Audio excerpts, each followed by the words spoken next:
திமுக நடத்துற கூட்டத்துக்கும் விஸ்வ இந்து பரிஷத் நடத்துற கூட்டத்துக்கும் எவ்வளவு வித்தியாசம்னு பாருங்க. திமுக கூட்டத்துக்கு நீங்க போனா 200 ரூபாய் உங்களுக்கு பணம் கொடுப்பான். இங்க விஹெச்பி பொறுப்பாளர் அறிவிக்கிறாரு, முடிஞ்ச உடனே 200 ரூபாய் பணம் கொடுத்துட்டு போ அப்படின்னு சொல்றாங்க. அங்கே போனா கூட்டத்துக்கு கூப்பிடும் போதே வேன்ல பிரியாணி வாசம் கம கமன்னு இருக்கும். இங்க வந்தா முடிஞ்சதுக்கு அப்புறம் உங்களுக்கு உணவு பிரசாதம் இருக்குன்னு சொல்றாரு. சொல்லும் போதே பிரசாதம்னா அது என்ன தயிர் சாதமா இருக்கும், இல்லைன்னா லெமன் சாதமா இருக்கும், அவ்வளவுதான். அப்படி கோழி பிரியாணியும் குவாட்டரும் இல்லாமல் கூடுகிற கூட்டம் நங்கநல்லூர்ல நடக்கிறது என்றால் நிகழ்ச்சி வருவதற்கு 200 ரூபாய் பணம் இல்லைங்க. அந்த உடன்பிறப்புகள் நாங்கள் இல்ல, வந்து கேட்டுவிட்டு நாங்கள் தர்மரக்ஷா நிதி கொடுப்போம் என்று சொல்ற ஒரு கூட்டம் இருக்கிறது என்றால், அப்படி ஒரு கூட்டத்தை RSSனால, இந்து முன்னணினால, விஸ்வ இந்து பரிஷத்தினால மாத்திரம்தான் இந்த தமிழ்நாட்டை நடத்த முடியும் என்பதை இந்த பொதுக்குழு கூட்டம் நிரூபித்துக் கொண்டிருக்குதுங்க. இது சாதாரண மாற்றம் இல்லை, சாதாரண விஷயம் இல்லை. இன்னைக்கு இந்து ஒற்றுமையை பற்றி நாம் பேசிக் கொண்டிருக்கிறோம். ஹிந்து ஒற்றுமை வர வேண்டும் என்றால் முதல்ல ஹிந்து உணர்வு வரணும். உணர்வு இருந்தா தான் ஒற்றுமையே வரும். ஹிந்துவுக்கு உணர்வு இல்லை என்று சொல்லவே முடியாது. இந்துவுக்கும் உணர்வு இருக்கு. உப்பு போட்டு திங்கிறவன் தான் இந்து. தன் ஊரை பற்றி யாராவது குறை சொன்னா கோபம் கொப்பளித்துக் கொண்டு வருகிறது. நங்கநல்லூர்காரெல்லாம் சரியில்லைன்னு யாராவது சொல்லிவிட்டான்னு வச்சுங்க, கோபம் கொப்பளித்துக் கொண்டு வருகிறது. தான் சார்ந்த ஜாதியை பற்றி யாராவது சொல்லிவிட்டா, குறை சொல்லிவிட்டா, அவ்வளவுதான், கோபம் கொப்பளித்துரும். என்ன வேணாலும் பார், 2ல 1 பார். என் வீட்டை குறை சொல்லுகிறான், கோபம் வருகிறது. என் குடும்ப உறுப்பினர்களை பற்றி குறை சொல்லிட்டான், கோபம் வருது. நம்ம சகோதரிகளுக்கெல்லாம் யாராவது வீட்டுக்காரர வீட்டுக்குள்ள படுத்தி வைப்பாங்க, அது வேற. வெளியில யாராவது வீட்டுக்காரரை குறை சொல்லிட்டா விட மாட்டாங்க. என் புருஷனையா குறை சொன்னா 2ல 1 பண்ணிடுறேன். கோபம் வருது இல்ல, உணர்வு இருக்கிறதுனால தான் அந்த கோபம் வருது. கலைஞர் ஆட்சிக்கு வர்றதுக்கு முன்னால பூம்புகார்னு ஒரு சினிமாவுக்கு கதவசம் எழுதினார். உங்களுக்கு தெரியும், விஜயகுமாரின்னு ஒரு நடிகை இருந்தாங்க, அந்த அம்மா தான் அதுல கண்ணகியா நடிச்சாங்க. அந்த படம் வந்து முடிச்ச உடனே சிலப்பதிகாரத்தை பத்தின படம், கோவலன் கண்ணகி. தமிழ்நாட்டில் இருக்கிற விஸ்வகர்மா சமுதாயத்தை சார்ந்தவங்க எல்லாம் கலைஞருக்கு ஒரு பாராட்டு கடிதம் எழுதினாங்க. ஏன் பாராட்டு கடிதம் எழுதணும்? அந்த கதையில, பூம்புகார் படத்துல, அந்த கண்ணகியினுடைய கால் சிலம்பை ஒரு அமைச்சன் மாற்றி எடுத்து வைத்து விடுகிறார். கால் சிலம்பை திருடியவர் அமைச்சர். மறுநாள் பாண்டியன் நெடுஞ்செழியன் அதை கோவலன் திருடியதாக புரிந்து கொண்டு மரண தண்டனை விதித்து விடுகிறார். இப்படிதான் பூம்புகார் கதை வருது. ஆனால் சிலப்பதிகார கதை நீங்க நிறைய பேர் படிச்சிருப்பீங்க. சிலப்பதிகாரத்தில் என்ன வருகிறதுன்னா, அந்த கால் சிலம்பை மாற்றி அதை திருடியவர் ஒரு பொற்கொல்லர். ஒரு பொற்கொல்லர் திருடியதாகத்தான் இளங்கோவடிகள் கதையில் இருக்கும் சிலப்பதிகாரத்தில். கலைஞர் அதை ஒரு அமைச்சர் திருடியதாக மாற்றிருப்பார். மந்திரியானா அவன் திருடத்தான் செய்வான்னு முதல்ல சொன்னதே கருணாநிதி தான். பாருங்க எவ்வளவு தீர்க்க தரிசி பாருங்க. என்னைய மந்திரியாக்குனால் நான் திருட வேண்டான்னு அந்த படத்திலேயே சொல்லிட்டு போயிருக்கிறார். அது தெரியாம நாமெல்லாம் அதிமுக காரனுக்கு ஓட்டு போட்டிருக்கோம். அது ஒரு பக்கம் இருக்கட்டும். அன்னைக்கு 2000 வருஷத்துக்கு முன்னால சிலப்பதிகார கதை வேற. இன்னைக்கு திருடுறவன் மந்திரி தானே, அதனால மந்திரி திருடுனதா காமிச்சிருக்காரு. ஆனால் பாருங்கள், ஒரு உணர்வுள்ள சமுதாயம் தங்கள் மீது 2000 ஆண்டுகளாக இருந்த ஒரு வரலாற்று களங்கத்தை ஒருத்தர் கதைவசனம் மூலமாக அதற்கு மாற்றி எழுதியிருக்கிறார் என்பதை தெரிந்து அதை பாராட்டுகிறதே, அது உணர்வுள்ள சமுதாயம் என்று நான் அதை பாராட்டுகிறேன். அதுதான் அந்த உணர்வு வேணும். நமக்கு தெரியும், சுஜாதான்னு ஒரு எழுத்தாளர் இருந்தார். நிறைய பேர் இங்க சுஜாதா ரசிகர்கள் இருப்பீங்க. நானே சுஜாதா ஃபேன். அவர் குமுதம் பத்திரிகையில் ஒரு தொடர் கதை எழுதினார். அந்த கதைக்கு பேரு கரை கடந்த குரத்தி அப்படின்னு எழுதினார். உடனே அந்த சமுதாயத்தை சார்ந்தவர்கள் அந்த முதல் இஷ்யூ வந்த உடனே கடுமையான எதிர்ப்பு தெரிவிச்சாங்க. குமுதம் பத்திரிகையை ரோட்ல போட்டு எரிச்சாங்க. சுஜாதாவுக்கு கடுமையா கண்டனம் தெரிவிச்சாங்க. அதற்கப்புறம் 2வது அத்தியாயத்தில் கரை கடந்த ஒருத்தி அப்படின்னு அந்த கதை திருத்தி எழுதப்பட்டது. ஏன்? உணர்வுள்ள சமுதாயமா. நான் என்ன படிச்சிருக்கிறேன், நான் எஸ்சியா, எஸ்டியா, எம்பிசியா, ஓபிசியா, பொதுப்பட்டியலான்னு இல்லை. என் சமுதாயம் என் கண் முன்னால் அவமானப்படுத்தப்பட்டால், சிறுமைப்படுத்தப்பட்டால் நான் பொங்கி எழுவேன் என்பதை காண்பித்த சமுதாயம். அதனால் நான் அதை பாராட்டுகிறேன். பாராட்டிதான் ஆகணும். சிவகவின்னு ஒரு சினிமா, அந்த சினிமால எம்.கே. தியாகராஜ பாகவதர் ஹீரோவா நடிச்சிருக்கிறார். 1940களில் வந்த படம். அந்த படத்தில் ஒரு பாட்டு எழுதினாங்க. அந்த பாட்டை தியாகராஜ பாகவதரே பாடியிருக்கார். எம்.கே.டி. என்ன பாடியிருக்கார் தெரியுமா? முகமது சந்திர பிம்பமோ அப்படின்னு ஒரு பாட்டு. முகமது சந்திர பிம்பமோ அப்படின்னு பாடினோடனே அந்த படம் ரிலீஸ் ஆகிறதுக்கு முன்னாலே அப்படி ஒரு பாட்டு வருதுன்னு சேர்ந்து முஸ்லீம்கள்லாம் சேர்ந்து கடுமையான ஆட்சேபனை செஞ்சுட்டாங்க. முகமது அப்படின்னா இவர் முகம் அது அப்படின்னு காதலியினுடைய முகத்தை சொல்ற பாட்டு அது. அவன் என்ன புரிஞ்சுக்கிட்டான்? முகமது நபியை பத்தி சொல்றாருன்னு புரிஞ்சுக்கிட்டு அப்படி பாட்டு வரக்கூடாது, நாங்கள் ஆட்சேபிப்போம் என்று சொன்னதுனால முஸ்லீம்களுடைய ஆட்சேபனையை எடுத்துக்கொண்டு வதனமே சந்திர பிம்பமோ அப்படின்னு மாறி போச்சு. இப்ப பழைய எம்.கே.டி. ரசிகர்கள் யாராவது இருந்தீங்கன்னா அந்த பாட்டு நிறைய பேர் கேட்டிருப்பீங்க. சிவகவி படத்தில் வரும், வதனமே சந்திர பிம்பமோன்னு எம்.கே.டி. பாடுவார். முகமது சந்திர பிம்பமோ வதனமே மாறி போச்சு. படம் ரிலீஸ் ஆகிறதுக்கு முன்னாலே. இப்ப என்ன நடக்குது? படம் ரிலீஸ் ஆகி இந்து மதத்தை அவமானப்படுத்தி, இந்துக்களை கேவலப்படுத்தி, நமது கோவில்களை கொச்சப்படுத்தி என்ன படம் எடுத்தாலும் அதை பத்தி யாரும் கண்டுக்கிறது இல்லை. அது பாட்டு ஓடுது. டெக்கான் ஹெரால்டு ஒரு பத்திரிகை, ராமகிருஷ்ண ஹெக்டே கர்நாடகாவில் முதலமைச்சராக இருக்கும்போது 80களில் அந்த டெக்கான் ஹெரால்டு பத்திரிகையினுடைய ஞாயிற்றுக்கிழமை எடிஷன்ல, சண்டே எடிஷன்ல ஒரு சின்ன கதை வருது. அந்த கதைக்கு பேரு முகமது தி இடியட் அப்படின்னு கதை. அந்த கதை வந்த உடனே காலையில் அந்த பத்திரிகையில கதை வருது. அடுத்து 11-12 மணிக்குள்ள டெக்கான் ஹெரால்டு பத்திரிகை அலுவலகம் பெங்களூர்ல அடித்து நொறுக்கப்படுகிறது, எரிக்கப்படுகிறது. என்ன புரிஞ்சுக்கிட்டா? முகமது அப்படின்னு சொன்ன உடனே ப்ராஃபெட் முகமது, நபிகள் நாயகம் அவர்களை பற்றி எழுதியிருக்கிறான்னு நினைச்சுட்டான். அடிக்க வந்தவன், எரிக்க வந்தவன், யாருக்கும் இங்கிலீஷே தெரியாது, ஆனாவனாவே தெரியாதவன், ஏபிசிடியே தெரியாதவன்லாம் வந்து அதை எரிச்சிட்டான். ஆனா உண்மை என்ன? அந்த கதையில முகமதுன்னு ஒரு பாத்திரம் வருது, ஒரு கேரக்டர். அந்த கேரக்டர் பத்தி அவர் அப்படி எழுதியிருக்கிறார் எழுத்தாளர். தவறாக புரிந்து கொள்ளப்பட்ட விஷயம். அதே கதையில ஒரு பாலியல் தொழிலாளி, ஒரு பெண் தொழிலாளி, அந்த தொழிலாளியினுடைய பேரை சீதான் வச்சிருக்கான் அந்த கதை எழுதினவன். எந்த இந்துவும் கோவிச்சுக்கல. ஒரு பிராஸ்டியூட், விபச்சாரம் செய்கிற ஒரு பெண்மணியை அந்த கேரக்டருக்கு நீ சீதான்னு பேர் வச்சிருக்கிறிய அப்படின்னு எந்த இந்துவும் கோவிச்சுக்கல அந்த கதையில. ஆனால் முகமது இடியட்ன்றதுல முகமதுவை பத்தி கோவிச்சுக்கிட்டான். அந்த பத்திரிகை மறுநாள் மன்னிப்பு கேட்டாங்க. ராமகிருஷ்ண ஹெக்டே அந்த பத்திரிகையை கூப்பிட்டு நீ பகிரங்க மன்னிப்பு கேட்கணும் அப்படின்னு சொல்லி அந்த கதையை வெளியிட்டதுக்கு மன்னிப்பு கேட்டு அந்த சண்டே எடிஷன் எதெல்லாம் போகலையோ அதெல்லாம் திரும்ப பெற்றுக் கொண்டது அந்த பத்திரிகை டெக்கான் ஹெரால்டு. எப்படியெல்லாம் நாட்டில் நடக்குதுன்னு பாருங்க. இதெல்லாம் ஏன் சொல்கிறேன்? இதெல்லாம் தவறு என்று நான் சொல்லவில்லை. உணர்வுள்ள சமுதாயம் இப்படித்தான் ரியாக்ட் பண்ணும். ஹிந்து இதுவரை தான் ஹிந்துவாக ரியாக்ட் செய்ததில்லை என்பதுதான் என்பது வருத்தமே தவிர ஹிந்துவுக்கு ரியாக்ட் பண்ண தெரியாது என்பது வருத்தம் இல்லை. அதிர்ஷ்டவசமாக தமிழ்நாட்டில் ஆர்எஸ்எஸ், இந்து முன்னணி, விஸ்வ இந்து பரிஷத், பிஜேபி எல்லாம் வந்த பிறகு ஹிந்துவும் கூட ஹிந்துவாக ரியாக்ட் பண்ண ஆரம்பிச்சிருக்கிறான் என்பதை நாம் காண்பித்துக் கொண்டுதான் இருக்கிறோம். ரியாக்ட் பண்ணணும், அப்பதான் தெரியும். காவல்துறைக்கு எப்படி தெரியும்? ஆட்சியில் இருக்கிறவங்களுக்கு எப்படி தெரியும்? மனம் வலிக்குதுன்னு எப்படி தெரியும்? நான் காயப்படுகிறேன் என்பது எப்படி தெரியும் போலீஸுக்கு? அப்பதான் அவனுக்கு அது புரியும். இல்லைன்னா அது தெரிய வராது. சேலத்தில் திமுக ஆட்சி வந்த உடனே, கருணாநிதி முதல் முறையாக முதலமைச்சரான உடனே ராமபிரானுக்கு செருப்பு மாலை போட்டு ஊர்வலம் போனாங்க. உங்களுக்கு தெரியும், அது திராவிடர் கழகத்துக்காரங்க போனாங்க. அப்ப சேலம் ராமசுவாமின்னு ஒரு பெரியவர் இருந்தார். இப்ப எப்படி இந்து முன்னணி அமைப்பு இருக்கோ அது மாதிரி ஒரு இந்து அமைப்பு வச்சிருந்தார் அந்த காலத்தில். காலத்துக்கு முந்தைய இந்து முன்னணிக்காரர் அவர். அவர் நீதிமன்றத்தில் ஒரு வழக்கு தொடுத்தார். இப்படி சேலத்தில் ஸ்ரீ ராமபிரானுக்கு செருப்பு மாலை அணிவித்து ஊர்வலம் போகிறது திராவிடர் கழகம், அதனால அவங்க மேல நடவடிக்கை எடுக்கணும்.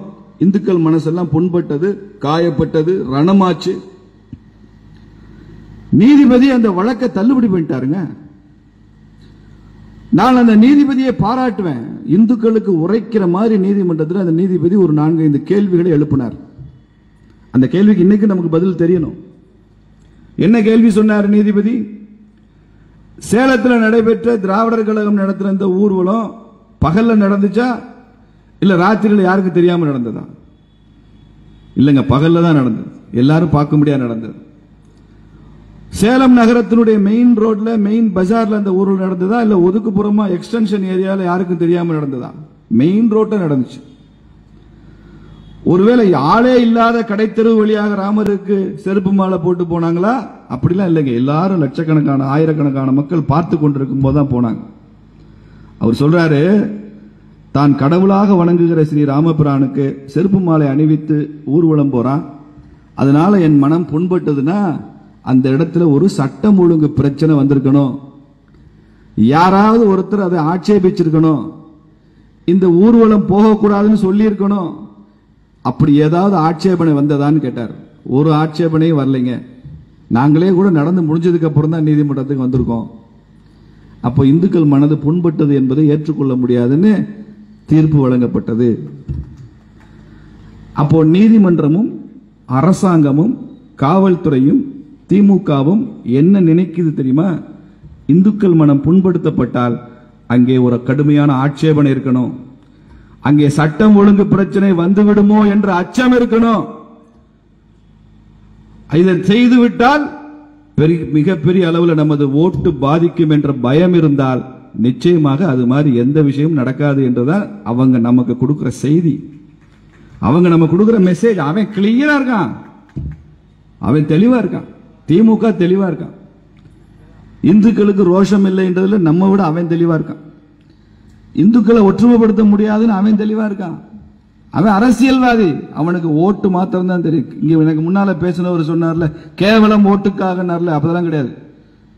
பிஜேபி காரன் கேவலம் ஓட்ட கேவலம் நினைச்சா நான் பிஜேபியில இருக்க முடியாது. ஒரு அரசியல்வாதிட்ட மகாபாரத கதையை சொல்லி பாண்டவர்கள் நல்லவர்களா கௌரவர்கள் நல்லவர்களான்னு கேட்டா விஸ்வ இந்து பரிஷத்துல எல்லாரும் பாண்டவர்கள் தான் சிறப்புன்னு சொல்லுவாங்க. நம்ம சொக்கலிங்க ஐயா ரொம்ப அற்புதமா பாண்டவர்களை பாராட்டுவாரு. அவங்க தான் தர்மத்தின் பக்கம் இருந்தாங்க, அவர் தான் கிருஷ்ணர் பாண்டவர்கள் பக்கம் தான் இருந்தாரு, தர்மத்தின் பக்கம் இருந்தாருன்னு சொல்லுவாங்க. என்கிட்ட கேட்டீங்கன்னா அரசியல் இருக்கிறதுனால நான் சொல்லுவேன் கௌரவர்கள் தான் பெட்டர் அப்படின்னு சொல்லுவேன். ஏன்னு காரணம் கேட்டா கௌரவர்கள்ட்ட தான் 100 ஓட்டு இருக்கு, பாண்டவர்கள்ட்ட 5 ஓட்டு தான் இருக்குன்னு சொல்லுவேன். அப்ப நீங்க கேட்பீங்க ஓட்டு 5 ஓட்டு இருக்கலாம், ஆனா பாண்டவர்கள் பக்கம் தானே கிருஷ்ண பரமாத்மா இருக்காருங்க, அவருக்கு ஓட்டே இல்லையேன்னு சொல்லுவேன் நான். அரசியல்வாதிக்கு புரிந்த ஒரே மொழி தேர்தலில் நீ இந்துவாக வாக்களிப்பது மாத்திரம்தான் என்பதை நங்கநல்லூர் மக்கள் புரிந்து கொண்டால், நங்கநல்லூர்ல ஒரு விஷயத்தை விளங்க வச்சிட்டோம்னா அது தமிழ்நாடு முழுக்க ஆஞ்சநேயரே அந்த விளக்கத்தை எடுத்துக்கொண்டு ஊர் ஊரா பறந்து போயிடுவார், இலங்கை வரைக்கும் பறந்து சொல்வார். ஏன்னா அதிகம் படிச்சவங்களுக்கு தான் இது புரிய மாட்டேங்குது. நீங்க ரொம்ப படிச்சவங்க, அதனாலதான் இது புரியவில்லை. தமிழ்நாட்டில் இந்துக்கள் இத்தனை ஆண்டுகளாக ஜாதிக்காக ஓட்டு போட்டிருக்கான், தலைவர்களுக்காக ஓட்டு போட்டிருக்கான், கட்சிக்காக ஓட்டு போட்டிருக்கான், சின்னத்துக்காக ஓட்டு போட்டிருக்கான், இவர் சினிமாக்காரன்றதுனால ஓட்டு போட்டிருக்கான், தான் ஊருக்காரன்றதுனால ஓட்டு போட்டிருக்கான், சாராயத்துக்கு ஓட்டு போட்டிருக்கான், 500 1000 பணத்தை வாங்கிட்டு ஓட்டு போட்டிருக்கான் இந்து. அதுதான் இந்த திமுக ஆட்சி வர்றதுக்கு காரணம். டாஸ்மாக் கடையும் 200 ரூபாய் உடன்பிறப்பும் இல்லைன்னா திமுக ஆட்சி நாளைக்கு காலையில இருக்காதுங்க. அந்த பணத்தை வச்சு கொண்டுதான் இயங்கி கொண்டிருக்கு திமுக. அன்பரசனாவது ஆட்டுக்குட்டியாவது, காசு இல்லைன்னா அன்பரசனாவது ஒண்ணும் இல்லை. நாம் என்ன சொல்கிறோம்? ஒரே ஒரு தேர்தலில் இந்துவா ஓட்டு போடுறான்னு சொல்றோம். அத்தனை பேருக்கும் ஒரு தேர்தலில் ஓட்டு போடிய போட மாட்டியா? நீ ஜாதிக்கு போடுற, சாராயத்துக்கு போடுற, தலைவருக்கு போடுற, சினிமாக்காரனுக்கு போடுற, கட்சிக்கு போடுற, சின்னத்துக்கு போடுற. நாங்க 4 தலைமுறை இந்த சின்னத்துக்கு தான் ஓட்டு போடுவோம். அதனாலதான் நாசமா போச்சு தமிழ்நாடு. ஒரு தேர்தலில் இந்துவா ஓட்டு போட்டா திமுக காரன் எப்படி பேசுவானா? அதுதான் பேச்சு. சனாதனத்தை ஒழிப்பேன் என்று சொல்கிற தைரியம் உதயநிதி ஸ்டாலினுக்கு வருமா இந்துவா ஓட்டு போட்டா? இந்த உணர்வு இருக்கணுங்க. முதல்ல உணர்வு இருந்தாதாங்க ஒற்றுமை. ஒற்றுமையை பற்றியே பேச வேண்டியதில்லை. உணர்வு இருந்தா ஒற்றுமை வரும். தஞ்சாவூர் டெல்டா பக்கம் போனீங்கன்னா, நாகப்பட்டினம் டெல்டா பக்கம் இந்த வருஷம் நெல் பயிரிடணுமா வேண்டாமா, ஒரு போகத்தோட நிறுத்தி கொள்வோமா இல்ல 2 போகம் போவோமா, இப்படி எல்லாம் அவங்க எப்ப தெரியும் முடிவெடுப்பாங்க? மேட்டூர் அணையில டேம்ல தண்ணி எத்தனை அடி இருக்குன்னு பார்ப்பான். 125 அடி தண்ணி நிரம்பி வழியுதுன்னா டெல்டால ஒரு முடிவு எடுப்பாங்க. இல்லைங்க இந்த வருஷம் மழை குறைவுங்க, 100 அடி தான் தண்ணி இருக்குன்னா அதுக்கேற்ற மாதிரி முடிவு எடுப்பாங்க. ரொம்ப குறைஞ்சிருச்சு, குடிநீருக்கே பற்றாக்குறை, 70 அடி தான் இருக்கு மேட்டூர் டேம் தண்ணி, விவசாயமே பண்ண வேணான்னு முடிவு எடுத்துறான். அவன் ஊர்ல மழை பெய்தால் கூட, தஞ்சாவூர் டெல்டால மழை பெய்தால் கூட அவனுக்கு தெரியும் இந்த மழை ஒரு நாள் 2 நாள் தான். மேட்டூர் டேம்ல இருந்து தண்ணி வந்தாதான் இங்க விவசாயம் நடக்கும். எப்படி விவசாயிகள் மேட்டூர் அணையின் நீர்மட்டம் எவ்வளவு என்பதை பார்த்து பார்த்து தெரிந்து கொண்டு அவர்கள் விவசாயம் செய்கிறார்களோ, அதை போல தாங்க அரசியல்வாதியோ பத்திரிகையோ நீதித்துறையோ சட்டமோ காவல்துறையோ இந்துக்களின் உணர்வு மட்டம் என்ன என்று தெரிந்து கொண்டுதான் அவங்க நடவடிக்கை எடுப்பாங்க. இந்துக்களின் உணர்வு மட்டம் குறைவாக இருந்தால் எந்த நடவடிக்கை இருக்காது, எதுவுமே இருக்காது. காதல் திருமணம் நடக்குதுங்க, நான் வரவேற்கிறேன். 2 ஜாதிகளுக்கு இடையே கலப்பு திருமணம் பண்ணியிருக்கான், வரவேற்கிறேன். 2 மதங்களை சார்ந்தவர்கள் திருமணம் செய்து கொள்கிறார்கள், வரவேற்கிறேன். ஒன்னு காதலுக்கு எதிரி இல்லை பிஜேபி. யார் வேணாலும் யார் வேணாலும் கல்யாணம் பண்ணிக்க, எந்த ஜாதி இந்த ஜாதியெல்லாம் இல்லை, அப்பா அம்மா ஆசீர்வாதத்தோட கல்யாணம் பண்ணுன்னு சொல்றேன் நான். இந்துவும் முஸ்லீமும் கல்யாணம் பண்ணிக்கிறாங்க, வரவேற்கிறேன். அதுக்குன்னு தான் ஸ்பெஷல் மேரேஜ் ஆக்ட் இருக்கு. அந்த பையனும் பொண்ணும் வேறு வேறு மதங்களை சார்ந்தவர்களாக இருந்தால் அந்த திருமணம் ஸ்பெஷல் மேரேஜ் ஆக்ட்னு ஒன்று ஸ்பெஷலா வச்சிருக்காங்க. ஏன்னா வேற வேற மதத்தை சார்ந்தவங்களுக்குள்ள திருமணம் செய்து கொள்ளலாம். இப்ப என்னன்னா, முஸ்லீம் பையன் இந்து பொண்ணை காதலிக்கிறான், ரொம்ப சீக்கிரம் திருமணம் நடந்துருது. இந்து பையன் முஸ்லீம் பொண்ணை காதலிக்கிறான், தலையில நின்னால் நடக்க மாட்டேங்குது. பிரச்சனை போலீஸ் ஸ்டேஷன் வரைக்கும் போகுது, ஜமாத் வரைக்கும் போகுது, கூட்டமா சேர்ந்து வந்துடுறான், 500-1000 பேர் ஸ்டேஷனுக்கு வந்துடுறான், திணறாரு ஏட்டையாவும் எஸ்ஐ இன்ஸ்பெக்டர். எத்தனை நாங்க உதாரணம் பார்த்திருக்கோம் தெரியுமா? பெற்றோர்கள் வந்து அழறாங்க, அந்த பொண்ணு பிடிவாதமா அவர் கூட தான் போவேங்குது. போகட்டும், சட்டம் சொல்லுது, சரிதான் சொல்லுது, போகட்டும். ஆனால் காதல்னா 2 பக்கம்ல வரணும், அதான பிரச்சனை. இப்போ கிறிஸ்தவ பையன் இந்து பொண்ணை காதலிக்கலாம், இந்து பையனும் கிறிஸ்தவ பொண்ணை காதலிக்கணும்ல. முஸ்லீம் பையன் இந்து பொண்ணை காதலிக்கலாம், வரவேற்கிறேன். ஆனா இந்து பையனும் முஸ்லீம் பொண்ணை காதலிக்க மாட்டேங்கிறான் எங்கேயுமே. அதை அந்த சமூகம் அனுமதிப்பது இல்லையே, பிரச்சனை வருது. அப்போ இந்த ஒருதலையான காதல்ல ஏதோ ஒரு பிரச்சனை, சமூக பிரச்சனை இருக்க. இதை காவல்துறை புரிந்து கொள்ள வேண்டாமா? திமுக புரிந்து கொள்ள வேண்டாமா? கேரளா நீதிமன்றம் அதான் சொல்லுச்சு, லவ் ஜிஹாத் என்ற வார்த்தையை பயன்படுத்தினாங்க கேரளாவில் நீதிமன்றத்தில். அப்ப நமக்கு எவ்வளவு பெரிய சிக்கல்கள் இருக்கும், எல்லாமே ஒருதலை பட்சமா இருக்க. சிவாஜி கிருஷ்ணமூர்த்தின்னு ஒரு ஆபாச பேச்சாளர் திமுக இருக்கிறான், இருந்தான். அந்த பயவுல விஜயை பத்தி பேசும்போது 4 முஸ்லீம்கள் அந்த ரம்ஜான் நோன்பு தர இஃப்தார் விரத பத்தி பேசும்போது விஜய் கூட போன அந்த 4 முஸ்லீம்களே அவதூறாக பேசிட்டான். கவர்னர் அவதூறா பேசியிருக்கான், பிஜேபி தலைவர்கள் அவதூறா பேசியிருக்கான், இந்துக்களை இழிவுபடுத்தி பேசியிருக்கான். அந்த சிவாஜி கிருஷ்ணமூர்த்தி நரேந்திர மோடியை பத்தி அவன் நாக்கு அழுகி போற அளவுக்கு பேசியிருக்கான். அப்ப எல்லாம் இந்த திமுக நடவடிக்கை எடுக்கல. இந்த 4 இஸ்லாமிய நண்பர்களை பற்றி அவதூறாக சிவாஜி கிருஷ்ணமூர்த்தி பேசின உடனே ஒரு மதத்தை இழிவுபடுத்தி விட்டான் அப்படின்னு அவர் கட்சியை விட்டு தூக்கிட்டாங்க. சிவாஜி கிருஷ்ணமூர்த்தி ஒரு மதத்தை இழிவுபடுத்தி விட்டான் என்பதற்காக கட்சியை விட்டு நீக்கினங்க, நாங்க வரவேற்கிறோம். ஒரு மதத்தை இழிவுபடுத்துற அதிகாரம் யாருக்கும் கிடையாது, எந்த மதத்தை இழிவுபடுத்துற அதிகாரம் யாருக்கும் கிடையாது. ஆனால் சனாதனத்தை ஒழிப்பேன் என்று சொன்ன உதயநிதி ஸ்டாலினை என்னைக்கு நீங்க கட்சியை விட்டு நீக்க போறீங்கன்னு கேட்கிற அதிகாரம் இந்துக்களுக்கு இருக்கா இல்லையா? அதே மேடையில் சனாதனத்தை ஒழிப்பேன் என்றால் இந்து மதத்தை ஒழிப்பதுதான் என்று வீரமணி பேசினாரே, அவரை என்னைக்கு அவர் மேல் நடவடிக்கை எடுக்க போறீங்க? எல்லாவற்றுக்கும் மேலாக இந்து மதத்தை ஒழிப்பேன் என்று சொன்ன அந்த மேடையில் இந்து அறநிலையத்துறை அமைச்சர் சேகர் பாபு உட்கார்ந்து இருந்தாரே, அவர் மேல என்னைக்கு நடவடிக்கை எடுக்க போறீங்க? கிராமத்தில் சொல்லுவான்ல, மாமியார் உடைச்சா மண்குடம், மருமக உடைச்சா பொன்குடம். சிறுபான்மையினருக்கு செய்கிற சலுகையை உரிமையை பெரும்பான்மைக்கும் கொடுன்னு கோரிக்கை வைக்கிற அளவுக்கு இன்னைக்கு இந்துக்கள் நிலைமை இருக்கு. இந்தியாவில் இந்துக்கள் நிலைமை என்ன இருக்குன்னா, உலகத்தில் பல நாடுகள்ல பெரும்பான்மை என்ன சொல்லுதோ அதுதான் சட்டம். இலங்கையில் என்ன நடந்தது? சிங்களர்கள் பெரும்பான்மை, அதனால அவன் பேரினவாதம் பேசினான். பெரும்பான்மை சமுதாயம் பேரினவாதம் பேசும்போது சிறுபான்மை தமிழர்கள் பிரிவினைவாதம் பேச வேண்டிய கட்டாயம் எங்கே வருது? பேரினவாதம் பேசினா பிரிவினைவாதம் வரும். பல நாடுகளில் பேரினவாதம் தான். யார் மெஜாரிட்டியோ அந்த மதம் தான், யார் மெஜாரிட்டியோ அந்த இனக்குழு தான், யார் மெஜாரிட்டியோ அவன் வச்சதான் சட்டம். இப்படிதான் உலகத்தில் நாடுகள் இருக்கு. சில நாடுகளில் ஜனநாயகம் முத்தி போயிருக்கு, முதிர்ச்சி அடைஞ்சிருக்கு. அமெரிக்கா மாதிரி நாடுகள்ல, இங்கிலாந்து மாதிரி நாடுகள்ல ஒரு 500-1000 வருஷமா டெமோக்ராட்டிக் ப்ராசஸ் வளர்ந்து வந்த நாடு. அதனால அங்க அவன் என்ன செய்யறான்? பெரும்பான்மை சிறுபான்மை என்பதெல்லாம் இல்லை, எல்லாருக்கும் சமமான உரிமைகள், சமமான சலுகைகள், சமமான அணுகுமுறை, எல்லா மதங்களையும் அரசாங்கம் சமமாக நடத்தும். இது ஜனநாயக முதிர்ச்சி அடைஞ்ச நாடு. உலகத்திலேயே இந்தியா மாத்திரம்தான் ஸ்பெஷல் நாடு, ஸ்பெஷல் ஆக்ட். இங்கே பெரும்பான்மை மக்களுடைய கோரிக்கை என்ன? இந்த சிறுபான்மைக்கு கொடுக்கிற சலுகை எனக்கு கொடு, இந்த சிறுபான்மைக்கு இருக்கிற உரிமையை எனக்கு கொடு. அவன் மசூதி கோயில்ல அவனே வச்சிருக்கானே, என் கோயில நானும் பார்த்துக்கிறதுக்கு உரிமை கொடு. அவனுக்கு இந்த சலுகை அரசாங்கம் ஸ்காலர்ஷிப் இதெல்லாம் கொடுக்கிறியடா, அதை எனக்கும் கொடு.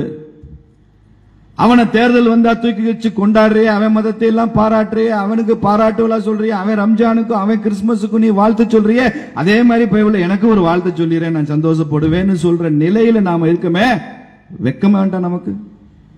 இது கேவலம் இல்லை? பெரும்பான்மையாக இருந்து கொண்டு சிறுபான்மை சமுதாயங்களை ஒப்பிட்டு பார்த்து அதே உரிமையும் சலுகையும் எனக்கு கொடு கேட்கிற கேவலமான நிலையில் நாம் இருக்கோம். காரணம் என்ன தெரியுமா? இந்துவாக வாக்களிக்காத ஒரே காரணத்தினாலதான் அப்படி இருக்கிறான். ஒரு தேர்தலில் மாட்ட நீ இந்துவா ஓட்டு போட்டு பாரு, இதை சொல்லுங்க, தமிழ்நாடு பூரா போய் சொல்லுங்க, ஒரு தேர்தலில் ஓட்டு போட்டு பாருங்க. சில பேர் வாயத்தரன்னா வாயை திறக்கவே மாட்டாங்க. பல சமயங்களில் டாக்டர்ஸ் ட்ரீட்மெண்ட்டுக்கு போறப்ப இந்த சூசைட் கேஸ் எல்லாம் வரும், மருந்து குடிச்ச கேஸ் எல்லாம், உள்ள டியூப் விடுவார் டாக்டர், வாயத்தரன்னு திறக்க மாட்டார். ஒரு செகண்ட் டாக்டர் அந்த மூக்க பிடிப்பார், டக்குன்னு மூக்க பிடிச்ச உடனே அடுத்த செகண்ட் வாயை திறந்துடும். திமுக காரன் அப்படிதாங்க, நீங்க மூக்க பிடிச்சா வாயை திறக்கிறவன் தான் திமுக காரன். ஓட்டை இந்துவா போடுங்க, ஓட்டை மாத்தி போடுங்க, அதுக்கப்புறம் அவன் என்ன சொல்றான்னு பாருங்க. இந்துவா ஓட்டு போட்டா என்ன ஆகும் தெரியுமா? இந்துவா வாக்களிச்சால் தமிழ்நாட்டில் என்ன ஆகும் தெரியுமா? பழனி பாத யாத்திரைக்கு ஐயா அப்பா ஸ்டாலின் நடந்து போவார் விரதம் இருந்து. ஒரு தடவை ரம்ஜான்ல மாத்திரம் கஞ்சி குடிக்கிறீங்க அப்படின்னு கருணாநிதி மேல விமர்சனம் வரும்போது அவர் சொன்னார், திருவாரூர் தேன்குழலும் பழனி பஞ்சாமிரதமும் நான் பார்க்காததா, நான் திங்காதா, அதை தின்னு தொலைக்க வேண்டியதுன்னு அதையும் பாராட்டி பேச வேண்டிய பண்ண மாட்டேங்கிறேன்றதான பிரச்சனை. பழனிக்கு பாத யாத்திரை ஸ்டாலின் போவார். எங்க அக்கா கனிமொழி வீரபாண்டி தீமிதி திருவிழாவில் தீக்குழி இறங்கி பூக்குழி இறங்கி நடந்து போவாங்க. நம்ம அண்ணன் ஸ்டாலின், உதயநிதி ஸ்டாலின் சனாதனத்தை ஒழிக்கிறதா. நான் எப்ப சொன்னேன்? சத்தியமா நான் அப்படி சொல்லவே இல்லையே. பத்திரிக்காரன் திருச்சி போட்டான்னு பொய்ய சொல்லி திருப்பதியில் போய் மொட்டை போட்டு வருவார். அப்படி நிலைமை தான் வரும். அவர் இல்லாதவரை நம்ம ஏளனம் செய்வார்கள், கேலி பண்ணுவாங்க. கருணாநிதி இந்துனா திருடேன்னு சொன்னார், தெரியுமா உங்களுக்கு? எல்லாம் என்னை விட உங்களுக்கு நல்லா தெரியும். இந்துனா திருடேன்னார். நம்ம ஈன்னு பல்லிழிச்சோம். கனிமொழி அக்கா சொன்னாங்க, திருப்பதி வெங்கடாஜலபதி சக்தி வாய்ந்த கடவுள் என்றால் அவரது கோவில் உண்டியலுக்கு போலீஸ் பாதுகாப்பு எதுக்குன்னு கேட்டுச்சு அந்த அக்கா. போலீஸ் உண்டியலுக்கு எதுக்கு பாதுகாப்புன்னு கேட்டுச்சு. நான் கூட ஒரு கூட்டத்தில் பதில் சொன்னேன், முன்னாலாம் பக்தர்கள் கோயிலுக்கு வந்தாங்கக்கா பாதுகாப்பு தேவைப்படலை, இப்ப நீங்க எல்லாம் கோயிலுக்கு வர்றதுனால பாதுகாப்பு தேவைப்படுது. இப்ப திமுக காரன் நிறைய கோயிலுக்கு வர்றான், சாமி அவனுக்கு தலைவரை நம்பல, கடவுளை நம்பி வர்றான். ஆனாலும் அவனுடைய கேரக்டர் மேல எங்களுக்கு ஒரு சந்தேகம் இருக்கிறதுனால போலீஸ் பாதுகாப்பு போட வேண்டியிருக்குன்னு சொன்னோம். எவ்வளவு துணிச்சல் பாருங்க. போலீஸ் பாதுகாப்பு எதுக்குன்னு கேட்க, திருப்பதி உண்டியலுக்கு ஏன் போலீஸ் பாதுகாப்பு? இதெல்லாம் ஒரு பெரும்பான்மை சமுதாயத்தை புண்படுத்தாது, காயப்படுத்தாது. இப்படி பேசிதான் ஓட்டு கேட்பீங்களா நீங்க? நீங்க கட்சியாக இருக்கும் வரைக்கும் என்ன வேணாலும் செய்யுங்க சார். நீங்கள் ஆட்சியாளர்களாக வந்த பிறகு அனைத்து ஜாதி, அனைத்து மதம், அனைத்து தரப்பினருடைய வாக்குகளை பெற்று நீங்கள் மக்கள் பிரதிநிதியாக இருக்கும் போது எல்லா மதங்களையும் எல்லா ஜாதிகளையும் சமமாக பார்ப்பதுதானே ஒரு ஆட்சியாளனுக்கு அழகு. அங்கே உட்கார்ந்துகிட்டு நான் புண்படுத்துவேன், அங்கே உட்கார்ந்துகிட்டு நான் பாரபட்சம் பார்ப்பேன். என்ன வேடிக்கை விளையாட்டு பாருங்க, எவ்வளவு அக்கிரமம் பாருங்க. இதெல்லாம் எப்ப மாறும்? ஹிந்து ஒற்றுமையினாலதான் மாறும். இந்து ஒற்றுமை எப்ப வரும்? இந்து உணர்வு இருந்தா தான் வரும். 1000 ஜாதிகள் நம்முள் உண்டு. இந்து மதத்தில் ஜாதி அமைப்பு முறை என்பது நமக்கு சாபம் இல்ல, வரம் என்பதை நாம் தெரிந்து கொள்ளணும். இந்த ஜாதியமும் குடும்பமும் தான் இத்தனை ஆண்டு காலம் நமது அந்நிய படையெடுப்பில் இருந்து காப்பாற்றியது. இந்த ஜாதிகளும் குடும்பம் தான். இன்னைக்கு இதெல்லாம் ஒழிச்சிரும் நினைக்கிறான், குடும்பங்களை ஒழிச்சிரும் நினைக்கிறான். மாடர்னிட்டின்ற பேர்ல, நவீனம்ன்ற பேர்ல ஜாதிகளை ஒழிச்சிரும். ஜாதியை ஒழிச்சா குடும்பத்தை ஒழிச்சிடலாம், ஜாதிய குடும்பத்தை ஒழிச்சிட்டா இந்து தர்மத்தை ஒழிச்சிடலாம். இதெல்லாம் பிரச்சனையே இல்லை, ஈஸியா ஒழிஞ்சிரும். ஆனால் இந்த ஜாதி கட்டமைப்பு இருக்க, இதுதான் இந்து தர்மத்தை காப்பாற்றி வைத்திருந்தது. குலதெய்வம் கோயில், ஒரு மாளிகாபூர்னால மீனாட்சி அம்மன் கோயிலை வந்து தாக்க முடியும், ஒரு ஸ்ரீரங்கம் கோயிலை வந்து அடிக்க முடியும், கஜினி முகமதுனால சோமநாதபுரம் ஆலயத்தை கொள்ளையடிச்சுட்டு போக முடியும். ஆனால் எத்தனை படையெடுப்பு வந்தாலும் லட்சக்கணக்கான குலதெய்வ கோவில்களை அவனால் தொடக்கூட முடியவில்லை என்கிற நிலை நம்மகிட்ட இருந்ததே. அதனாலதான் இந்து தர்மம் வாழ்கிறது. டீசென்ட்ரலைஸ்ட், இது சென்ட்ரலைஸ்ட் இல்லை, டீசென்ட்ரலைஸ்டு ரிலிஜன். குலதெய்வ வழிபாடு, இஷ்ட தெய்வ வழிபாடு, ஒரே கடவுளை 1000 பேர்ல சொல்லி சகஸ்ரநாமம் சொல்றமே. இந்த டைவர்சிட்டி இருக்கே, இது இருக்கிற டைவர்சிட்டி இருக்கிற எந்த ஒரு தர்மத்தையும் ஆன்மீகத்தையும் யாராலும் அழித்து விட முடியாது. ஆனால் இவர்கள் அதை அழிக்க பார்க்கிறார்கள். இது இருக்கிற வரைக்கும் அவனுக்கு பிரச்சனை. ஏன் பிராமின்ஸ் மேல திமுக இவ்வளவு கோபம்? இவன் தான் இந்து தர்மத்தை காப்பாத்தி வச்சிருக்கிறான்றதுனாலதான் இவ்வளவு கோபம். இவனை அழிச்சிட்டு அதையும் அழிச்சிடலான் நினைக்கிறான். அதனால இந்த கோபம். இந்த சமுதாயத்தின் வழிகாட்டிகளாக, முன்மாதிரிகளாக இந்த சமுதாயம் இருக்கிறதே என்ற காரணத்தினால அவங்க மேல கோபம். ஏன் நரேந்திர மோடி மேல திமுகவுக்கும் கம்யூனிஸ்டுகளுக்கு இவ்வளவு கோபம்? முந்தா நாள் கூட மாம்பழ கூட்டத்தில் நான் சொன்னேன், ஒரு வங்கியினுடைய ஏடிஎம் கொள்ளையடிக்க நினைக்கிறவன், அந்த ஏடிஎம் கொள்ளையடிக்க நினைக்கிறவனுடைய முதல் டார்கெட் ஏடிஎம் வாட்ச்மேனை அடிப்பான். அவனுக்கு வாட்ச்மேனுக்கு சம்பந்தமே இல்லை, அவை யாரோ இவை யாரோ, இவன் நோக்கம் ஏடிஎம் தான். ஆனால் அதை காப்பாற்றி வைத்துக் கொண்டிருக்கிறவாறு அந்த வாட்ச்மேன் ராத்திரி பகலும் அது காவல் இருக்கிறான். இவனை அழித்தால் தான் ஏடிஎம் தொட முடியும். அது மாதிரி இந்த தேசம் என்கிற ஏடிஎம் பொக்கிஷத்தினுடைய வாட்ச்மேனாக இருப்பவர் நரேந்திர மோடி. அதனால அவரை குறிவைக்கிறான். புரியுதா உங்களுக்கு? யாரையாவது ஒரு இலக்கு, ஒரு சமூகத்தில் இலக்கு வச்சு வேலை செஞ்சான்னா அவங்களால அந்த சமுதாயத்துக்கு நல்லது நடக்குது, அதனால அவங்களை ரீப்ளேஸ் பண்ண நினைக்கிறான்னு அர்த்தம். அவங்களை அவமானப்படுத்துறது, கொச்சப்படுத்துறது, விமர்சனப்படுத்துறது, அவங்களுடைய முறையில குறைக்கிறது, இப்படி செய்வதன் மூலமாக அந்த சமுதாயத்தை கபலீகரம் பண்ணிடலாம், இல்லாம பண்ணிடலாம். அவுரங்கசீப்பும் அலாவுதீன் கில்ஜி அலையுமே முடியலடா, உன்னால என்ன முடிய போகுது? எத்தனை படையெடுப்பு பார்த்தோம், எவ்வளவு தியாகம் பண்ணோம். எங்கள் சகோதரிகள் மாத்திரம் எத்தனை 1000 பேர் அப்படியே தீயில இறங்கி அக்னியில இறங்கி செத்து போயிருப்பா. அவர்களது ஒவ்வொரு ஆன்மாவும் சாபமிடும். ஒவ்வொரு உயிர் தியாகியினுடைய ரத்தமும் கூட இன்னைக்கும் இந்த மண்ணில் புதைக்கப்படவில்லை, விதைக்கப்பட்டிருக்கிறது என்பதை காண்பிக்கும். இதையெல்லாம் பொறுத்து கொண்டு போவதல்ல. நாம் ஒன்றும் மத வெறியர்கள் அல்ல. என் மதத்தை காப்பாற்றிக் கொள்ள வேண்டும் என்று நினைப்பது வெறி அல்ல, வீரியம். மதங்களுக்கு இடையே ஒற்றுமை வேண்டும் என்று நாங்கள் நினைக்கிறோம். எல்லா மதங்களையும் சமமாக பாவிக்க வேண்டும் என்று நினைக்கிறோம். ஒருவன் இந்துவோ முஸ்லீமோ கிறிஸ்தவனோ அவன் இந்திய தாயின் புதல்வன் என்று நினைக்கிற அமைப்புகள் நமது அமைப்புகள். நீதான் பாரபட்சம் பார்க்கிற, பிரிச்சு பார்க்கிற, வேற வேறையா சொல்ற. இந்த பிரிவினைவாதம் முன்னால் வந்தது, ஆட்சியாளர்களால வந்தது, திமுக மாதிரியான விஷ சக்திகளால வந்தது. இது எப்போது இதை புரிந்து கொள்கிறானோ அப்போது ஒரு விடிவு காலம் நம்ம கிடைக்கத்தான் செய்யும். நிச்சயம் நடக்கும். அதை நோக்கிதான் நாம் போய்கொண்டிருக்கிறோம். நமது பயணம் அதை நோக்கி போகட்டும். இறுதி வெற்றி என்பது நமக்கு தான் இருக்கும். யாராவது ஒரு 100 வருஷத்துக்கு முன்னால அயோத்தியில ராமனுக்கு மகத்தான ஆலயம் அமைக்க முடியும் சொல்லியிருந்தா பைத்தியக்காரன் சொல்லி சிரிச்சிருப்பான். இன்னைக்கு நடந்து விட்ட கனவு அது நடந்திருக்கிறது, நடந்திருக்கு. அயோத்தியில ராமர் கோயில் வரும்னு யாராலும் நினைச்சு கூட பார்த்திருக்க முடியாது. விஸ்வ இந்து பரிஷத் 87, 88 இந்த இயக்கத்தை கையில் எடுத்த போது அப்பெல்லாம் எங்களுக்கு உணர்வு பூர்வமாக அதோட இணைஞ்சிருந்தோம். அவ்வளவு வேலை செஞ்சோம். அப்பையும் கருணாநிதி தான் தமிழ்நாட்டில் முதலமைச்சர் ராம ஜென்மபூமி. உத்தரப்பிரதேசத்தில் முலாயம் சிங் யாதவ் முதலமைச்சர், தமிழ்நாட்டில் கருணாநிதி முதலமைச்சர். 2 பேருமே ராமர் கோயிலுக்கு எதிராக இருந்தாங்க. உத்தரப்பிரதேசத்தில் முலாயம் சிங் யாதவனுடைய ட்ரேஸே இல்லாம அந்த கட்சியே அழிஞ்சு போச்சு. இன்னைக்கு பிஜேபி யோகி ஆதித்யநாத் இருக்கிறார். தமிழ்நாட்டிலையும் திமுகவோட ட்ரேஸே இருக்காதுங்க. மிக விரைவில் இங்கே தேசியவாத ஆட்சி பிஜேபி ஆட்சி வரும், நிச்சயம் வரும். நேற்று வரைக்கும் கலைஞர் வாழ்க ஸ்டாலின் வாழ்கன்னு தான் தூங்க போயிருப்பான். என்ன ரசவாதமோ என்ன நடந்ததோ தெரியாது. காலையில் எந்திரிக்கிறப்ப பாரத் மாதா கி ஜெய்ன்னு சொல்லிட்டு எந்திரிப்பான். தமிழ்நாடு ஆன்மீக பூமி. தமிழ்நாடு ஆழ்வார்களும் நாயன்மார்களும் தங்கள் ஆன்மீகத்தால் உழுதெடுத்த பூமி. பசும்பொன் தேவர் மாதிரி தேசியத்தையும் தெய்வீகத்தையும் போற்றிய மகான்கள் வாழ்ந்த பூமி. வாவு சிதம்பரம் பிள்ளையும் கட்டபொம்மனும் மருது சகோதரர்களும் வாழ்ந்த பூமி. இவங்கெல்லாம் தேசியத்துக்காக, சுதந்திரத்துக்காக, இந்து தர்மத்துக்காக வாழ்ந்தாங்க. ஒரு காளையார் கோவிலை நான் குண்டு வைத்து தகர்ப்பேன், பீரங்கினால தகர்ப்பேன் சொன்னதுனால மருதுபாண்டியர்கள் சரணடைஞ்சாங்க, அவங்களை தூக்குல போட முடிஞ்சது. கோவிலை காப்பாற்றுவதற்கு என்ன தியாகம் செஞ்சிருக்காங்க நமது மன்னர்கள். இந்த தேசத்தை காப்பாற்றுவதற்கு என்ன தியாகம் செய்த மன்னர்கள் வாழ்ந்த பரம்பரை நாம. திமுக எல்லாம் நமக்கு ஜுஜிபி.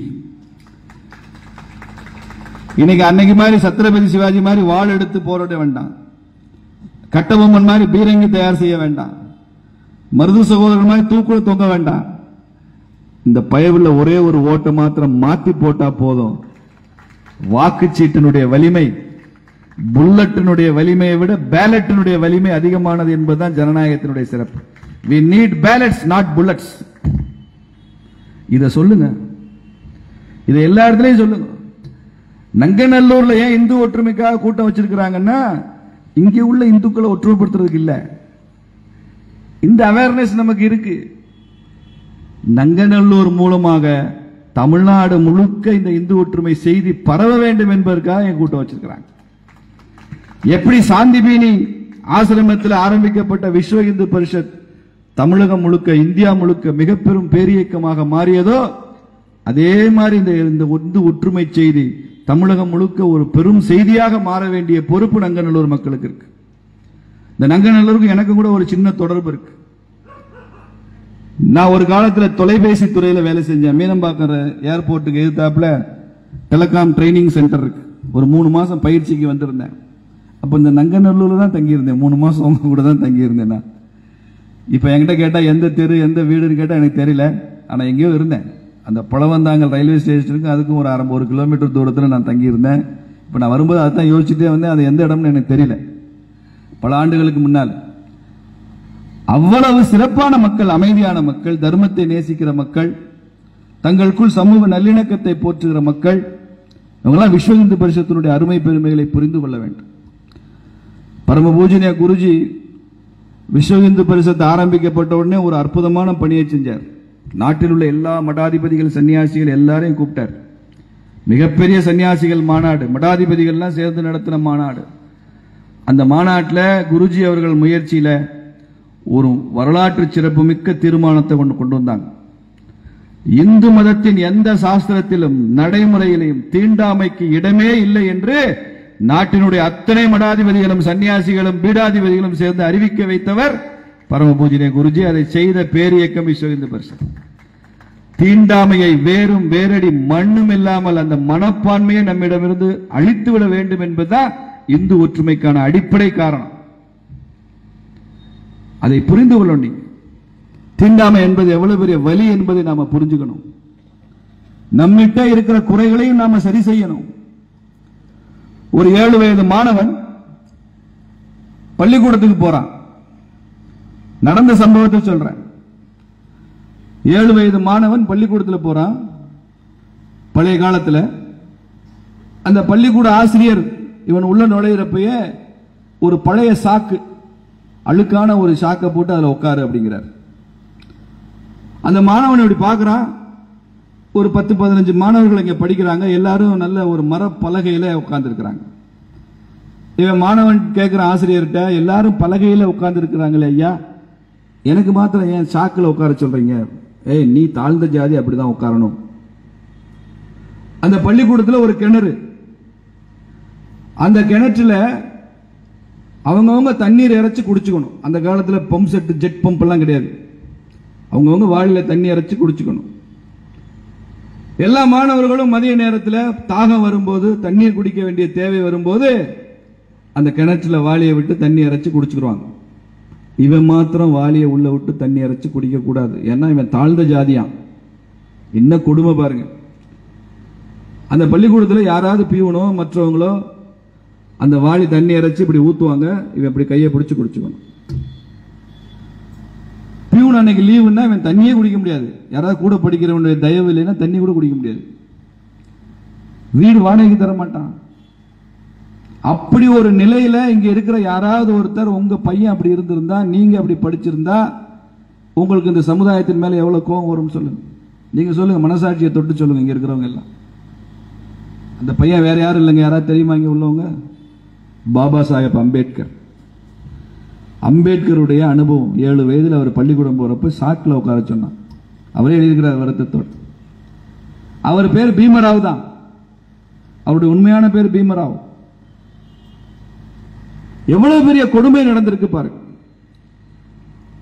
ஆனாலும் கூட அவ்வளவு கொடுமை நிகழ்ந்த அந்த காலகட்டத்தில் கூட அவருக்கு ஒரு ஆசிரியர் அமைஞ்சார். அம்பேத்கர் அவனை தட்டி கொடுத்தார், படிக்க வச்சார். அவரை நீ ரொம்ப உச்சத்தை தொடரும்னு சொன்னார். ஒரு பெரிய இன்ஸ்பிரேஷனா இருந்தார் அந்த ஆசிரியர். தன் பெயருக்கு பின்னால் அந்த ஆசிரியரின் பெயரையும் சேர்த்துக் கொண்டான். அவர் ஒரு பிராமண ஆசிரியர். அவர் பெயர் தான் அம்பேத்கர். அம்பேத்கர் என்பது ஒரு பிராமணரோட பெயர். பீமராவ் என்பதுதான் இவர் பெயர், பீமராவ் அம்பேத்கர். அப்ப ஒரே காலகட்டத்தில் தீண்டாமை கொடுமையும் இருந்திருக்கிறது, அவர்களை தட்டி கொடுத்து வளர்த்தெடுக்கிற அந்த பண்பும் இருந்திருக்கிறது. தீண்டாமைக்கு இடமில்லாத ஒரு இந்து சமுதாயம் இருக்கணும். 1000 ஜாதிகள் நம்மகிட்ட இருக்கு. நம்ம ஊர்ல பிராமணர் இருக்கிறாரு, செட்டியார் இருக்கிறாரு, பிள்ளைமார் இருக்கிறாரு, தேவர் இருக்கிறார், வன்னியர் இருக்கிறார், கவுண்டர் இருக்கிறார், நாடார் இருக்கிறார், யாதவ் இருக்கிறார். 1000 ஜாதிகள் நம்மள் உண்டு. அத்துணையும் தாண்டி நான் ஹிந்து என்ற உணர்வும் என்னோடு உண்டு என்பதை நினைப்பு. அந்த எண்ணத்தை நிலைநிறுத்தணுமா இல்லையா? ஜாதி வச்சுக்கலாம், ஓரளவுக்கு ஜாதி. அதுக்கு மேல நான் இந்து, அதுக்கு மேல நான் இந்தியன், இந்த பாரத நாட்டினுடைய குடிமகன். அந்த பெருமையான உணர்வு வேணும் இல்ல? இந்த உணர்வுகள் இருக்கிற ஒரு சமுதாயத்தை யாராலும் அழித்து விட முடியாது. RSS ஒரு பாட்டு பாடுவான், ஒரு குழந்தை உள்ளவரை போர்க்கொடி பறந்திடும்னு பாடுவான். அது மாதிரி ஒரு ஹிந்து உள்ளவரை இந்த நாட்டில் போர்க்கொடி பறந்துதான் தீரும். இது இந்து ராஷ்டிரம், இது இந்து நாடு, இந்துத்துவம். இதெல்லாம் தேசியத்தை குறிக்கிற வார்த்தைகள் தான். இந்த நாட்டில் எல்லா மதமும் சேர்ந்து வாழலாம். விவேகானந்த சுவாமி அமெரிக்காவில் போய் முழங்குறாரு, ஹிந்து என்ற வார்த்தையை கேட்டவுடன் என் மனதில், என் உடலில் 1000 மின்னல்கள் பாய்ந்தது போன்ற உணர்வு இருந்தால் மாத்திரமே நீ ஹிந்து. அந்த ஃபீல் இருக்கா நமக்கு? ஹிந்து என்று சொன்ன மாத்திரத்தில் அவன் எந்த மாநிலமோ எந்த ஜாதியோ, அவன் ஏழையோ பணக்காரனோ பாமரனோ யாராக இருந்தாலும் அவன் என் உடன் பிறந்த சகோதரன் என்று உன்னால் நினைக்க முடிந்தால் தான் நீ ஹிந்து என்று சொல்கிறார் சுவாமி விவேகானந்தர். அந்த ஃபீல் இருக்கா நமக்கு? அந்த உணர்வு நமக்கு தோணுதா? காஷ்மீர்ல இந்துக்கு ஒரு பிரச்சனைனா கன்னியாகுமரி இந்துக்கு அந்த ஃபீல் வருதா? வரணும் இல்ல, வரணும். அப்படி வர வைக்கிறதுக்கு தான் விஸ்வ இந்து பரிஷத் இந்த மாதிரி நிகழ்ச்சிகளை நடத்தி கொண்டிருக்கிறோம். இன்னைக்கு RSS இயக்கத்தினுடைய 100ஆண்டு விழா இந்த வருஷம். டாக்டர் ஹெட்கேவார் அவர்கள் RSS இயக்கத்தை ஆரம்பிச்சு இந்துக்களை ஒற்றுமைப்படுத்தவே முடியாது என்று எல்லோரும் கைவிட்டு விட்ட ஒரு பெரிய மிஷன், அதை கையில் எடுத்துக்கொண்டு இன்று 100 ஆண்டுகளாக RSS பேரியக்கம் பணியாற்றி கொண்டிருக்கிறது என்றால் சாதாரண விஷயம் இல்லை. விவேகானந்தர் ஒரு தடவை சொன்னாருங்க, 4 இந்துக்கள் ஒரு திசையில சேர்ந்து நடக்கணும்னா, விவேகானந்தர் சொன்னதை சொல்றேன், 4 இந்துக்கள் ஒரே திசையில ஒரே மாதிரி சேர்ந்து நடக்கணும்னா அவனுக்கு மேல பாட கட்டி 5ஆவதா ஒரு இந்து பணமா படுத்திருந்தா சுடுகாட்டுக்கு அப்படி சேர்ந்து போவான் அப்படின்னு சொன்னார். எப்படி பாருங்க, 4 இந்து இப்படிதான் சேர்ந்து போவான், மேல ஒருத்தர் 5ஆவதா ஒரு இந்து பணமா இருக்கணும், சுடுகாட்டுக்கு தான் அப்படி தூக்கிட்டு போவான். விவேகானந்தருக்கே விரக்தி பாருங்க. அப்ப அந்த காலத்தில் அந்த மனநிலையை பாருங்க. அப்படி 4 இந்துக்களை சேர்ந்து ஒரே வழியில் நடக்க முடியாது என்று விவேகானந்தரே சொன்ன ஒரு இந்து சமுதாயத்தை 4 இளைஞர் இல்லையா, 4 லட்சம் இளைஞர்களை ஒரே வழியில் நடக்க வைக்க முடியும்னு காமிச்சிருக்க RSS. 4 லட்சம் பேரை ஒரே வழியில் நடக்க முடியும், 40 லட்சம் பேரை ஒரே வழியில் நடக்க வைக்க முடியும். எவ்வளவு காரியம் செஞ்சிருக்காங்க, எவ்வளவு முன்னோர்கள் இதுக்காக தியாகம் பண்ணிருக்காங்க. எங்க இருக்கு இந்து மதத்துக்கு ஈடான ஒரு சிறப்பு? எல்லா மதங்களையும் ஏற்று போற்றுகிற ஒரு தன்மை எங்க இருக்கு? நான் ஒரு இந்து தான், ஆனால் ஒரு மசூதியில போய் என்னை வழிபாடு செய்யுங்கன்னு சொன்னா அதையும் நீங்கள் பாருங்கன்னு சொன்னா சந்தோஷமா போவேன். ஒரு சர்ச்சில் போய் செய்யுங்க, சந்தோஷமா போவேன். எனக்கு மதம் ஆச்சரியம் கிடையாது. கிருஷ்ணர் சொல்லி இருக்கிறார், யார் யார் எந்த ரூபத்தில் என்ன பேரை சொல்லி என்னை வழிபட்டாலும் அதெல்லாம் என்கிட்ட தான்டா வரும் அப்படிங்கிறாரு. கிருஷ்ணர் அதான் சொல்றாரு, என் மதம் மாத்திரமே உண்மை, இன்னொரு மதம் என்பது உண்மை இல்லைன்னு ஒரு ஹிந்து ஒரு நாளும் சொன்னதில்லை. என் கடவுள் மாத்திரமே உண்மை, மற்ற கடவுள்கள் உண்மை அல்லன்னு ஒரு ஹிந்து எப்போதும் பேசியதில்லை. ஆதிசங்கரர் சொல்றாரு, மூர்த்தி பேதம் பாவம் அப்படிங்கிறார். மூர்த்தி பேதம் பாவம் ஆதிசங்கரர் ஏன் சொன்னாரு? இந்த கடவுள் உயர்ந்தவர், இவர் சரியில்லை, இவர் தான் என் கடவுள்லாம் பேசாதீங்கடான்றார். மூர்த்தி பேதம் பண்ணாத, மூர்த்திகளுக்குள்ள பேதம் இல்லை, அந்த பேதத்தை பார்க்காதேன்னு சொல்றாரு. இந்த மாதிரி மரபுகள்ல இருந்து வந்தவன் தான் இந்து. வீரபாண்டிய கட்டபொம்மன் சொல்லுவான்ல, இங்கு பிறந்தவன் பேடியாவதில்லை அப்படிமா. கட்டபொம்மன் சொல்லும் போது அவன் சொல்லுவான், பேடியாக இருப்பவன் அப்படின்னு ஒரு எதிர்கேள்வி கேட்பான், அவன் இந்த நாட்டின் அசல் வித்தாக இல்லாதிருப்பான் அப்படின்னு சொல்வார் கட்டபொம்மன். அது மாதிரி இந்துவாக பிறந்தவன் வகுப்புவாதியாக இருப்பதில்லை, இந்துவாக பிறந்தவன் அடிப்படைவாதியாக இருப்பதில்லை, இந்துவாக பிறந்தவன் பயங்கரவாதியாக இருந்ததில்லை. ஒருவேளை அப்படி இருந்தால் அவன் இந்த மண்ணின் வித்துக்கு சொந்தக்காரனாக இருக்க மாட்டான், அவன் இந்துவாக இருக்க மாட்டான். மத ரீதியில பாரபட்சம் பார்க்கறது, பிரிச்சு பார்க்கறதெல்லாம் இந்து ரத்தத்திலே இல்லைங்க, இந்து ரத்தத்திலே இல்லை. எதுக்கு இத்தனை போலீஸ் பாதுகாப்பு இருக்கான்னு எனக்கு தெரியல, நாங்கள் என்ன செஞ்சிட போறோம்னு தெரியல. அமைதியாக கூட்டம் நடத்திட்டு இருக்கோம், அவன் தான் வந்து கல்லை போட்டு போறான். கல்லை போட்டா அந்த கூட்டம் கலைஞ்சிரும்னு அந்த அக்கா சந்தோஷமா எடுத்துட்டு வந்து என் மேல கல் எரிஞ்சிட்டாங்கன்னு காமிச்சிட்டு அது மாதிரி கூலா உட்காந்துருக்கு. ரொம்ப பாராட்டுகள் அந்த அக்காக்கு, கொஞ்சம் கூட பேனிக் ஆகல. சொக்கலிங்க ஐயா சொன்னார், அதே கல்லை வச்சு திருப்பி அடிக்க வேண்டியதானே. அடுத்த கூட்டம் நடக்கிறப்ப அதை செய்வாங்க, அடுத்த கூட்டம் நடக்கிறதுக்கு அட்வைஸ் பண்ணிருக்கீங்க, அதனால அதை செய்வாங்க. இந்த உணர்வு நமக்கு வரல.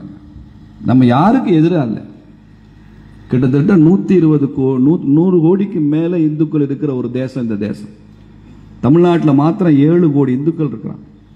இந்த 7 கோடி இந்துக்களை ஒற்றுமைப்படுத்துகிற ஒரு பணி இருக்க, இது எப்படி வகுப்புவாதமா இருக்கணும்? 7 கோடி உலகத்தில் பல நாடுகளில் மக்கள் தொகை இல்லை. இங்கிலாந்தோட மக்கள் தொகையே 4 கோடி தான். தமிழ்நாட்டில் உள்ள இந்து மாத்திரம் 7 கோடி. இலங்கையோட மக்கள் தொகையே 1.25 கோடி தான். பாதி பேர் போர்ல வேற செத்து போயிட்டான். 7 கோடி இந்துக்களை தமிழ்நாடு விஸ்வ இந்து பரிஷத்தும் இந்து முன்னணியும் RSS ஒற்றுமைப்படுத்துகிறது என்றால் இது எப்படி வகுப்புவாதமா இருக்க முடியும்? பல நாடுகளுடைய மக்கள் தொகையோட அதிகம் அந்த 7 கோடி. அதனால நாம செய்யற வேலைக்கு யாருக்கு பயப்பட வேண்டாம், யாருக்கு எதுவும் சொல்ல வேண்டாம், தைரியமா செய்யும்.